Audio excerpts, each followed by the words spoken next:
36 anyos na lalaki, arestado sa ikinasang anti-illegal drug operation ng Pasig City Police Station. Ang balita ay mula kay Patrolwoman Ivy Corporal.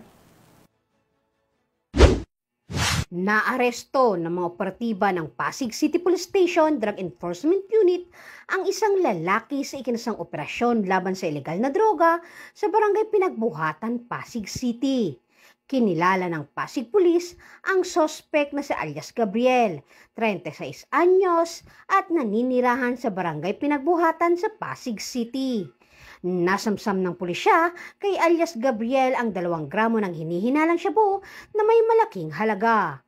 Nahaharap ngayon ang sospek sa kasong paglabag sa Section 11, Article 2 ng Republic Act 9165 o mas kilala bilang Comprehensive Dangerous Drug Act of 2002.